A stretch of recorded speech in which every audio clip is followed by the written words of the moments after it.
So I'm originally from Kingston, Jamaica. So that's where I call home. India, Western Central India, this small by Indian standard city called Pune, which is about 6.5 million people. So it's not small by American standards. China, of course. But instead of China, I'm gonna give like my hometown, my real hometown, Xinjiang. South Africa is my home because I feel connected to the country and I grew up there. Netherlands for now, but I would like to say the US as well. I call home Trinidad and Tobago, but I only lived there for 3 years. And I lived in Barbados my whole life, and now my mom lives in New York, so like I don't know. Clark is home, actually. My daughter is home. So.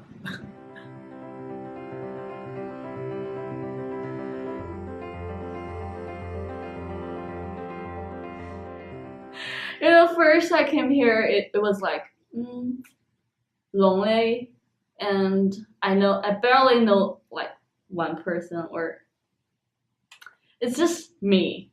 I'm the only one from Trinidad on this campus, so like who's gonna know what I'm doing? And like I have friends like from India who like can like have so many Indians here to like be with and like express their culture with in that community, but with me it's just only me, so I'm like I'll just be American, you know? The concept of home is a little bit confusing to me because I have lived in many literal physical homes in my life. So the concept of home is very much an abstract concept because I feel that it is whatever I make of where I am at the time.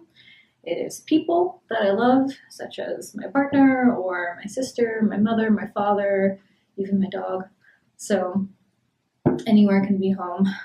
I think the first time I felt homesick actually was freshman year. I went to a party and I walked in and it was just not, in my opinion, a party. It was like people playing like beer pong and like standing, and I was like, I need to go home. And like for that entire week I just kept like Googling images of home and like looking at food from home, and like my mom came because I was just so sad, and I think like the party wasn't the reason I was homesick, but I think the party had triggered it. So yeah, I've definitely been homesick, but not so much anymore. But definitely my first year of being here, I was more homesick. I cried a lot, and I didn't tell my parents. Like I don't want to tell them, because if at the first time I came here, my parents, if they cannot like reach out to me, if they send a message and I didn't reply to them, they will be freaking out. Like, what are you doing right now? And once my mom like she wants to call 911, but she doesn't know how to, you know. And well, so I don't want to tell them about that, especially that they're so sensitive. There's two very different kinds of homesickness. One is the sort of petty little homesickness. For example, I have like a deep love for Indian food. It's something very small, but it's something that sort of, lives with me day-to-day basis. That's something you think about. Or language, those sort of things, which in the grand scheme of things are not very meaningful. But there is, I think, a more profound sort of homesickness, which is like a homesickness of narrative. There is a narrative that I share with the Indian people. So when I go home, it's interesting that I'm not asked the question, where are you from? And that sort of homesickness. And what sort of makes this especially hard is the fact that most often you don't think about the second kind of homesickness. You're very concerned with the first kind of homesickness. I think the main ones is like people interactions. Like for example, like it's just really normal for us to like say good morning to people in the street, or like good day or like hi. But here I ended up, my friends are like, why are you talking to strangers? Just on like interacting level, like sometimes like if you want to make friends, and also like we just go to them, you start speaking to them. Here sometimes they may misunderstand you to be somebody else, and they may think that okay, you are going to harm them or something. So you just have to watch out those things. There's something very liberating about having a malleable tradition, one that you can define for yourself, as I think is the case in America. But there's something deeply, deeply grounding in sort of going back to a set of traditions or a set of values that people around you share. So you look around and you do not need intellectual conversations to establish whether somebody is a liberal or a Republican, or how those things work. In America is very like intellectually designed, very based on conversation. Whereas in India, it's based on like more basic things, food, or festival. I'm a foodie, and especially for Chinese food. So there are not really like traditional or like really good Chinese food here, even in Boston or New York, because they're more like to relate to what Americans like to eat. So I think that's part of the reason that I think I might want to go back to China after my graduation. In terms of Trinidad, the one thing that I can never recreate here is like how we are after like a big event happens. Like if we just won like a football game, a soccer game, or like if we like just elected like a new prime minister, like that specific feeling of like going out after that happens and like partying and like just like how you feel with your family when like a big thing happens, like whenever we're mentioned like on a global scale, like that feeling will never ever be able to happen in this country. Even if my family was here, I still feel like it wouldn't be able to happen. Celebration, the way we celebrate is very different from the way Americans celebrate. It's like so structured and like you have to stick to certain rules. That's it. And like in South Africa, we celebrate like on a very larger scale, and that's how it is. I don't think, even though I spent last Christmas, I was in New York. I spent New Year's Eve also in New York. It was amazing. One of the best Christmases ever. Because it's white. It was my first white Christmas. But in terms of celebration, it's not as on the level as I really wanted it to be. Going to the Christmas market in Europe and having mulled wine and walking around, or like going to the weekend market in Bangkok and like arguing with the person about like how much you should pay for something. And like those are specific things that I really miss, but are like they don't like keep me from just moving on and like being okay with it. Like I know these things are things that I can come back to, but it's really the people for me. And those are memories that are just like impossible to recreate. I think it's hard to understand what cultural differences is, like with like things like race and ethnicity, like you can see it on a person, but like for culture it's like harder to understand like what does it mean to like be of a certain mindset, be of a certain culture, and like be like feel warm and feel at home in that culture, and like interacting with people who were raised in the same like mindset and in the same culture is just like it's just very warming to me. So like keeping in touch with friends over WhatsApp really helps. Like keeping in touch with my family really helps because they know how they raised me, so like that's just helpful in general. Every time I've moved somewhere, it's always been to some metropolitan capital city, New Delhi, The Hague, Paris, Bangkok, but it's always been a very strong culture in every place I've lived. The US was maybe the first where, while there is a strong culture, it's not super in your face at first. So I think I had trouble kind of getting a good read, at least on Worcester and Boston and the New England area, because I was like really unsure as to like what exactly the culture was. But now that it's been 5 years going on 6, I see now how New Englanders differ from people from the West Coast or people from the Midwest, and it's something I could never tell before.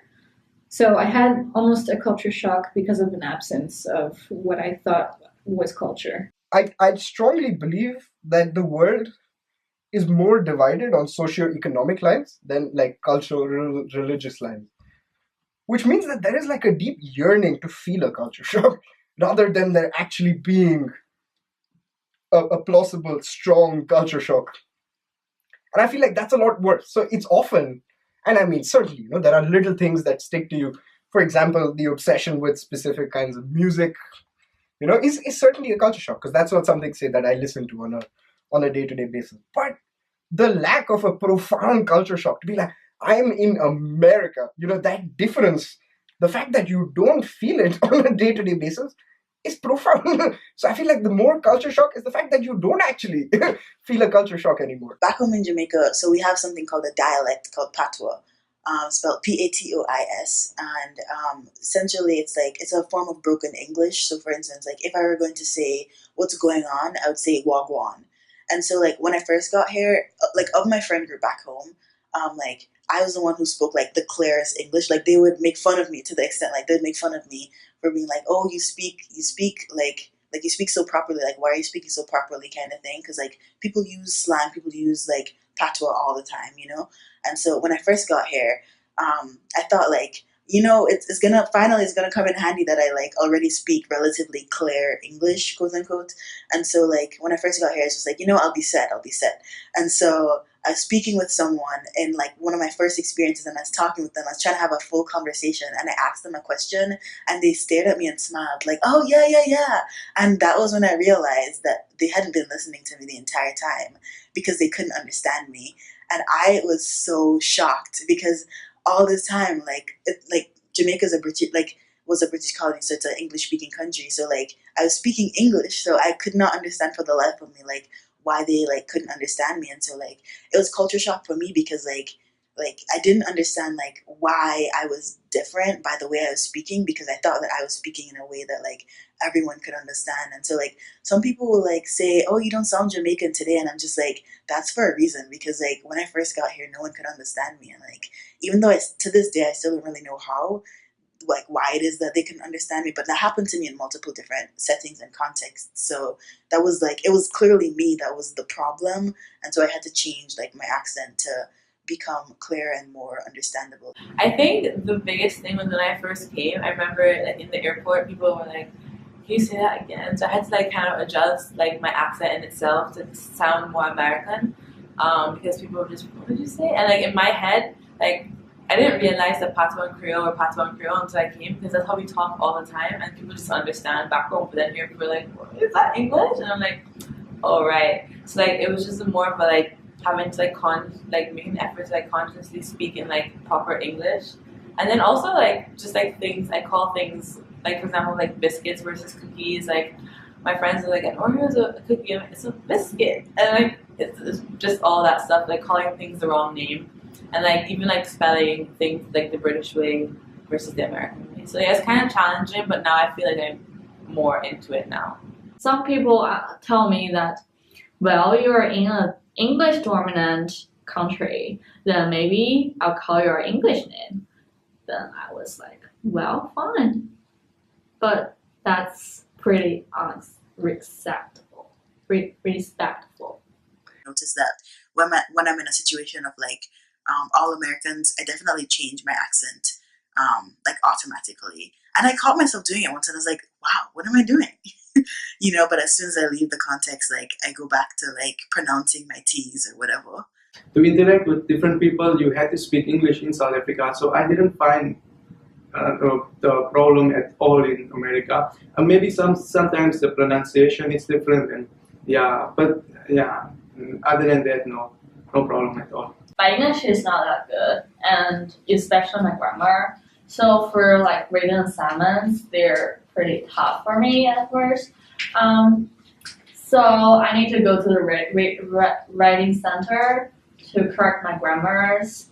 And also for the classes, I think the things that the professors they're talking about, I'll be fine if they speak like slow a little, but I happen to meet I met some professors. They're like speak super fast, and they will eat their pronunciation sometimes, and I don't know, but I survived. So like I always thought like back home you can't really talk to your teachers like if they're friends, or like you can't really like curse in class. But like even my friends who go to school in England, they can't like talk to their professors just like in a friendly manner. And then here like people are like, cussing in class, and like I don't know, it was like I was like, wow. Or like people are just like, which is not a bad thing. I mean, people are like very willing to like voice their opinions about anything, and like people talk about like their political affiliation, and like back home you don't really it's not a thing you used to tell people. So that I was like, wow, people are really open here. Like they're so open. In our courses, we're allowed to talk, but people won't talk. Like it will be silent all the time. But yeah, but here people talk a lot, and if you don't talk, the participation will be low. So that's part of the difference. The thing that I've done more since I moved to the US is like small talk. Never felt the need for it before. Don't know why. Now every time I get into an Uber, I have to be like, "Hi, how are you today? How long have you been driving? Oh, wow, I'm your first one? Awesome. Good start." I don't know why I do it, but like that's my number one example of how I have been conforming to this culture. India, for better or worse, is far more ingrained in tradition. In America, there's a lot more fluidity with tradition. Traditions in America are intellectually designed rather than sort of religiously or repetitively designed. And that's a very interesting traditional difference. Like back home, we're really encouraged to like not essentially be super about like our own like personal identities and like who we are and things like that. And like I don't necessarily think that that's a bad thing. But in America, it definitely says that that's a bad thing. Like people, like the perspective here is that like you should be allowed to live life the way you want. Like you should be allowed to do what you feel like do what you love, that kind of thing. Whereas like in Jamaica, it's more like responsibilities first, and like anything else, like just like whatever, but like make sure that you cover your responsibilities first. And I think that like it's been a mix. Like I think when I first got here, I was just like, yeah, I'm free. I can do what I want. But then I realized that like in alignment with freshman year, like I realized that perspective wasn't very beneficial for me to like stray from like not just my faith, but like the way I was raised, and the way like some of the cultural values that I have back home in Jamaica. And I realized that like just like ideas of like just doing what I want and things like that, it kind of like doesn't really give me that. It surprisingly actually doesn't really give me the sense of joy, and sense of like belonging, and actually makes me feel like a little bit out of place. Most Indian cultural activities are community activities. They're not individual activities. I don't want to sound judgy, but I do feel most Indians that come to the US come with a certain, and I mean, especially at Clark, I don't know all Indians, come with a specific mindset to assimilate as being focus number one. Whether that's for the good or bad, I don't think it's fair for me to judge. But as a result, there is no strong Indian, South Asian, Hindu, Brahmin, whatever community of Indians. And unfortunately, or fortunately, those sort of tasks are then just slowly forgotten culturally. So before I came here, I think in China it's not that usual to, or it's not that common to see people really, the homosexual people, they're not really like to come out a lot. Like there are a lot like homosexual people in China, I know, but they won't come out, and they won't like to, their families will never agree or like will never accept that. So my sister, she's also one of she's also a homosexual person, and I am the only one that she told about her sexual orientation. So I asked her like, what are you gonna do in the future? And I know that she has a girlfriend, and she said that I will have a boyfriend or a husband in the end, no matter what, because our family will never agree with that, or will never accept that. Like, you know, people are always like, well, that's part of my culture, so like it's not wrong, it's my culture.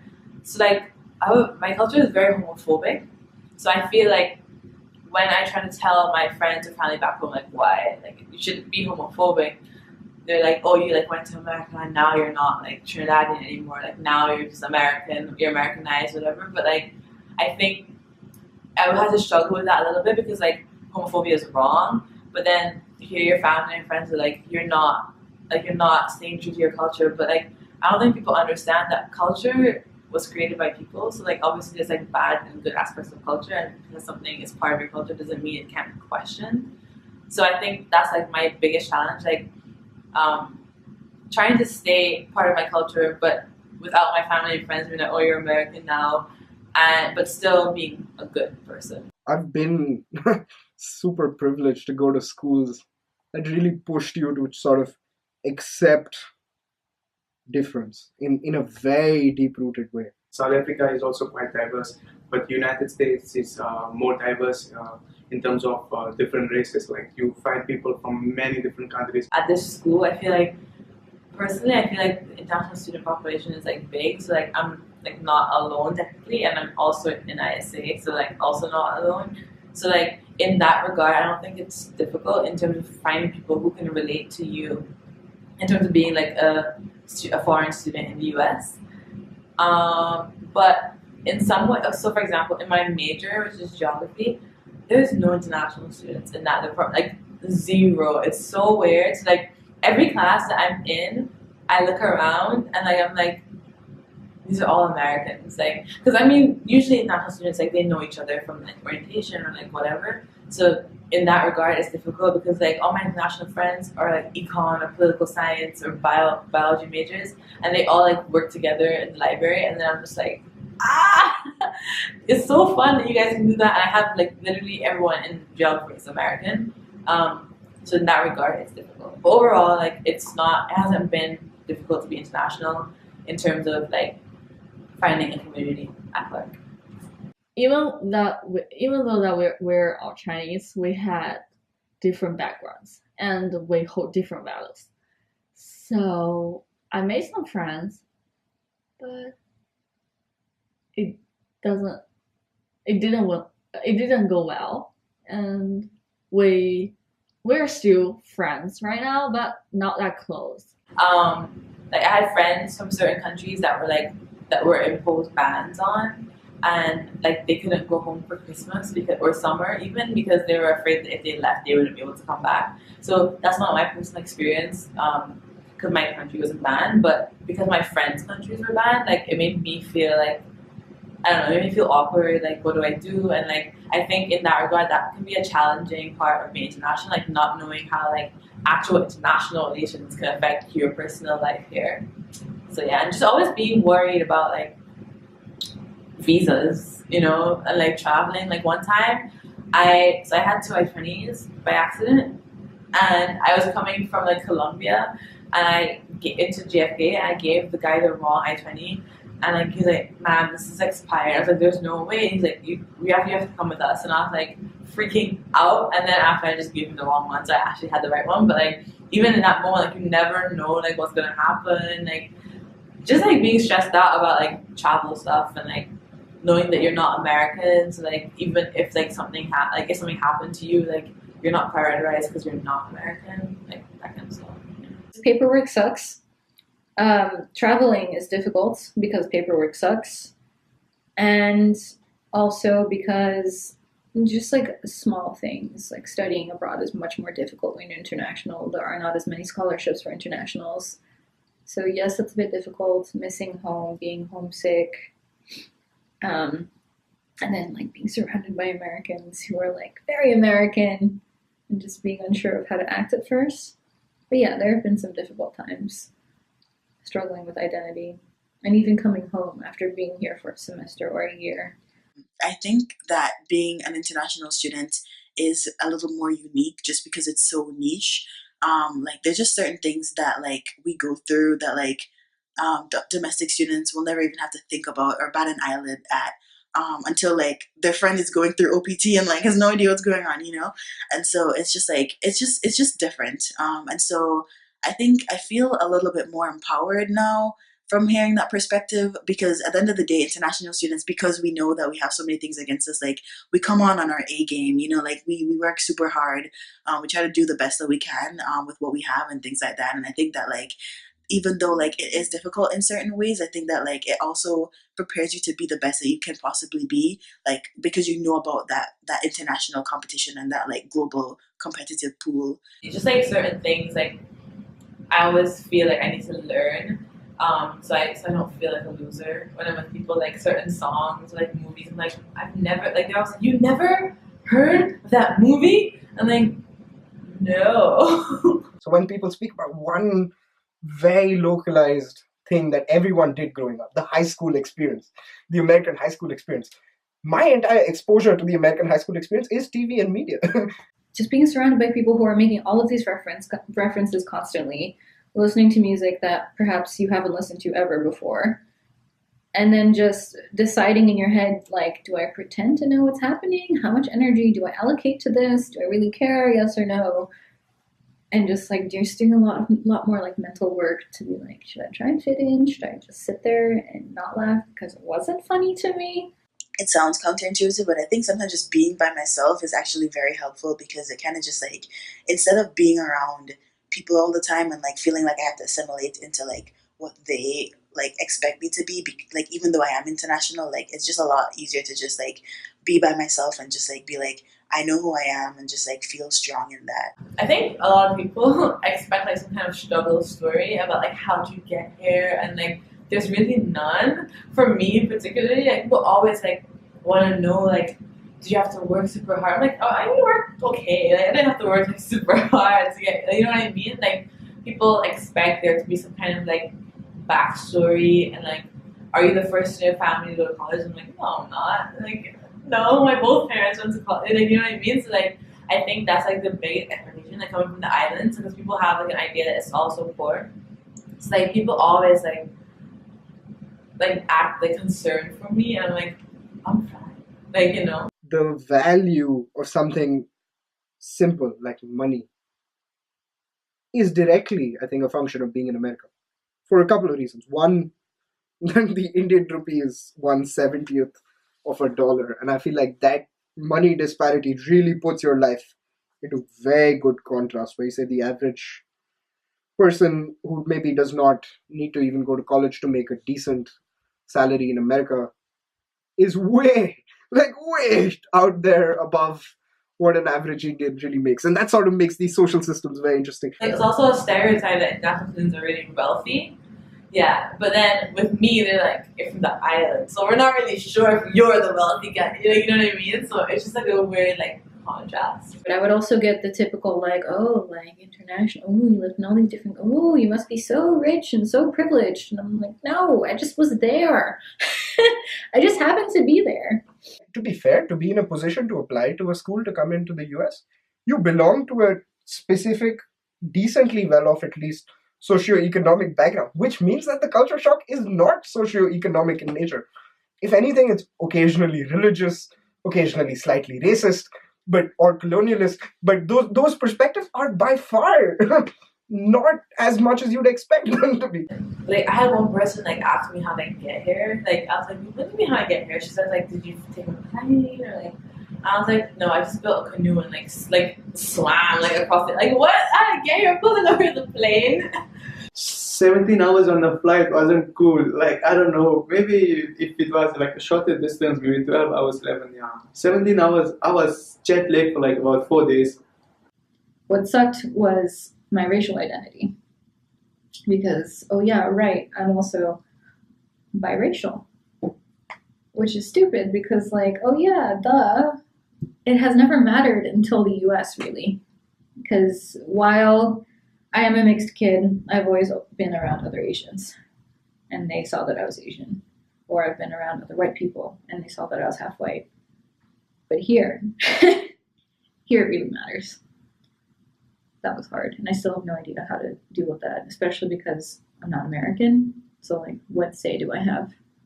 But I feel like that's like a typical international student thing, where you're like, can I even talk about this? I don't know. My professor, she's a sweet woman. Like, I gave her that. She's sweet. She didn't mean it like on purpose. But, like, she was talking about some event that happened like in New York and Philadelphia, and she was like, it was like a class, and it was just me, and I was sitting next to her, And she was like, yeah, it was about these black women who, you know the story. And I was like, whoa, I don't know the story. And I could tell she felt like bad because she felt she offended me. Like, she didn't offend me, but I just laughed at the fact that, like, because I'm black, like, people in America think that I, like, know what it's like to be African American when I don't. And, like, all these stories, I'm like, I've never heard of this before. At the end of the day, like even though I'm a cousin of American, I'm a person of African descent, and I can like relate somewhat to the issues that are on this, like, in this country, but like I can't own it for myself because it's just not a part of, like, it's just like I don't necessarily have like the background and the foundation to fully understand every single time something goes wrong, or every single time like a racial upset happens, you know. And so it, like, I think that it's interesting because I don't think that a lot of people of African descent who are like raised in America understand like why Black internationals can't understand their problems. But it's also just like we have no basis of understanding because like we are the dominant like race in our country, even if there are like some of the parallel structures and systems there in those countries. I had no idea how bad it was in this country until I was here, until I had a few experiences myself, until I saw people like really getting engaged in discussing it. And then I had a moment where I was like, I really want to be able to talk about this, but I really have no say as an international student. I can't vote for anyone. I can't like do anything really. I can go and protest and go on marches and whatnot, but like it's hard because this is where home is for now. And I really want to stay in it, but I don't. So the best I can do is keep my ears as open as possible and be as supportive as I can to people who can't do something about it. And that's very hard, learning how to be okay with just that. I think the best thing about living in the States is like the convenience of everything. Like you can just like go online and buy stuff. You can order food like at 2 in the morning. Like everything's just so much easier than back home. And like also the people are like more free to say what they want to say in public, like even in the classroom and stuff. So I think like the freedom and then like just the convenience of everything just being available 24/7 is what I really like about the US. The US is very much a place where like you could be anyone, you could be from anywhere, you can look like anyone, and it's totally okay. Sure, are there people who hate others? Yeah, there's a lot, but I think overall like there is some freedom in the ambiguity of everyone here. So that's very freeing in my opinion. America is kind of advertised as this catch-all, be-all. Come to America, we have opportunities for you. You're gonna get jobs. You're gonna like be successful.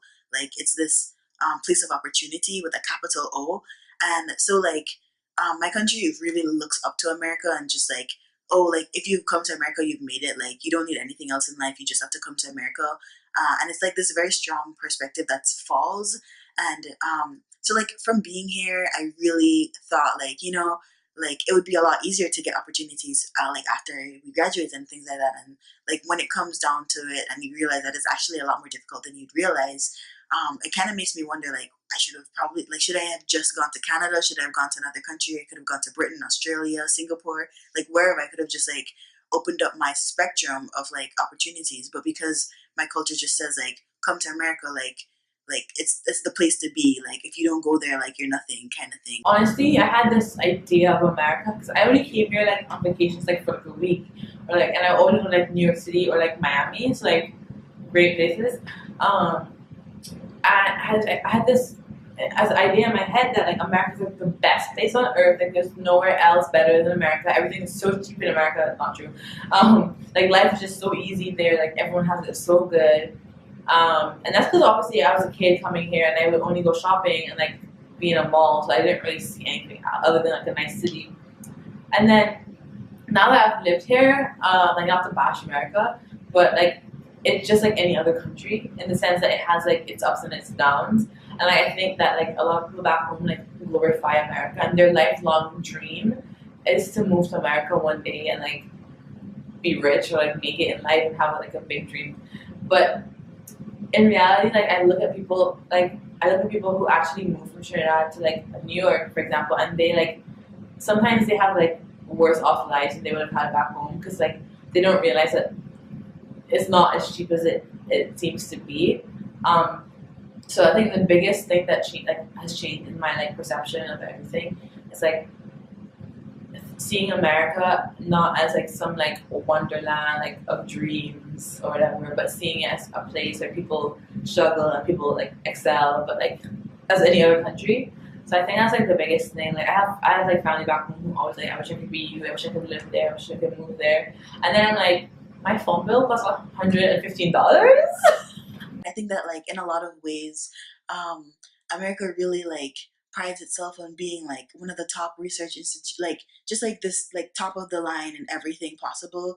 And I think that like I think that America does a lot of things well, but I don't necessarily think that it does it so like marvelously well that it actually distinguishes from like global institutions in a like rigorous way. So I think that like a degree from like Jamaica, I think that that could depending on what I studied and like what I wanted to use it for, I think that like comparatively, I think that it could provide a lot of the same value, but it's just that American institutions are like seen in more like an accredited fashion, in more of like a respected fashion on a global scale, versus like being from the Caribbean, you know? There is a deep privilege associated with just having the ability to live abroad. So I think it's our responsibility as international students to really perceive those differences, really perceive and nourish your worldview to understand that complex systems in the world are way more complicated than we probably understand, let alone have opinions about, because I think that's like even less awash. Of course, I think that the real meaningful question that is here is, okay, how do you really, what do you do with this experience?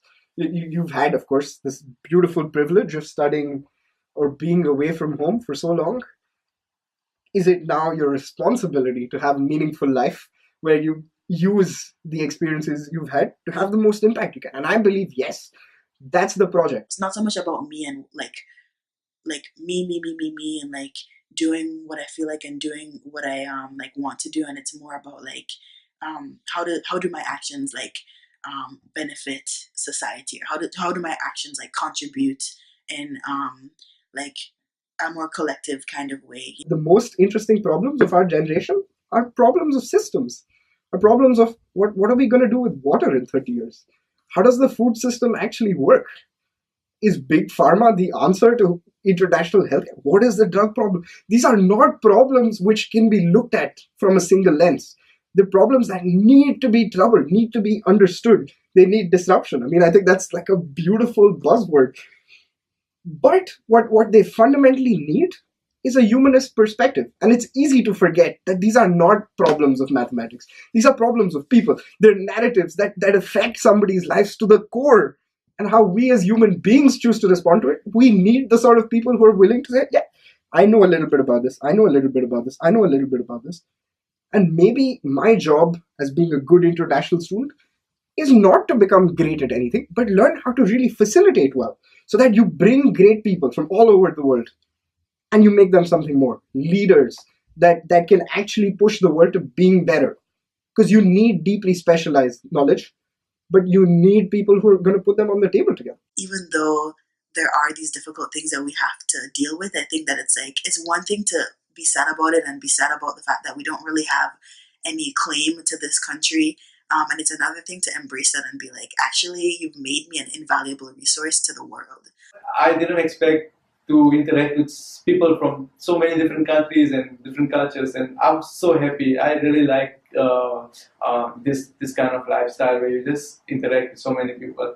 That's what I like to do. It's not about like always working and earning money or just being academic. Just study, get A plus. All that's not me. I wanna evolve personally also as much as academically, to show the world I have this degree, I have that degree. It's okay, it's good because you got that paper and show it. But what's on your mind is who you are. It stays with you. It's like your personality changes as you interact more with different people. I like to go to different places and to experience different things and to meet different people. So I think it will be interesting for me, and I know there will be a lot of like, difficulties or culture shock or something like that. But I think I need to experience that after maybe experience that. So maybe after experience that, I will be more like clear to know what I'm gonna like chasing for, or to have a clear goal in the future. I need to challenge myself. So that's a great thing about USA. I think like it makes you independent and it makes you think where you wanna go, and they direct you in there. Like they make you choose your own direction and they just guide you through it. Just being here and like understanding like parallel situations between my home country and like here with like African diaspora issues, and like seeing how people are oppressed in America versus how my own people are oppressed in Jamaica, and being able to like look at those parallel issues. Like I feel like I've been able to by way of my experience, I've been able to like get this invaluable opportunity. Dutch people would find out I'm Dutch, or Thai people would find out I'm Thai, have all of these expectations of me and ideas of me, and I didn't meet them. And I think I gave other people culture shock. Jamaicans have, or like not Jamaican students, but Jamaican like people in America. Like when they see my passport, they'll like expect me to essentially be this. I don't really know. I don't know this this like carbon copy of like what Jamaican people are. Like I don't know. It's like this stereotype person, stereotype Jamaican human, and it's just like it's a little bit saddening when I like meet another Jamaican who has that expectation of me, because it's just like as a Jamaican, I already know that like every Jamaican is different and we all have these unique things like that we come into experiencing. I used to be a lot more quiet, a lot more like reserved in my behavior, I guess, as well. The US has taught me to literally speak up a lot louder, like insert myself in conversations. I think I'm more open to tell my parents off than I was before. Like before, I would never talk back to my parents. Like it just wasn't. I wouldn't question their opinions or their beliefs. But like now, whenever I see them and they see something problematic, I'm always like, why do you think that? Like you're wrong for thinking that, whatever. So before, I would never have done that. But I think being here and being like encouraged to like use your voice and like don't like question authority is something that I would never have done before, because back home you don't question authority, you just go with how things are. I would say that I have the strongest bond to the US because not only have I been here the longest, I think I could have been here for 3 years and I would have a strong bond, but it's like it is a marker for my adulthood. And I've actually treated every single place as a memory marker. So this is like the place where like I did it alone and like learned the most and became an adult and learned how to be responsible. So that's very strong and that will never go away. I didn't initially like the responsibilities. I had a lot of responsibilities on my own, but I started liking them because it's making me a different person now. I'm seeing some kind of transformation in myself, and I'm growing up to be maybe more independent kind of a person. And thanks to that, I'm able to do a lot of things on my own. I feel like there's a very serious, very affectionate outlook that I now have to the world that I didn't have coming in. But I think that's got to do with the age of coming in as an 18-year-old and wanting to sort of dominate socially, wanting to push other people to be better. At some level, you begin to socially make peace with the fact that the reality of circumstance is vastly different across people, which has got nothing to do with where they're from.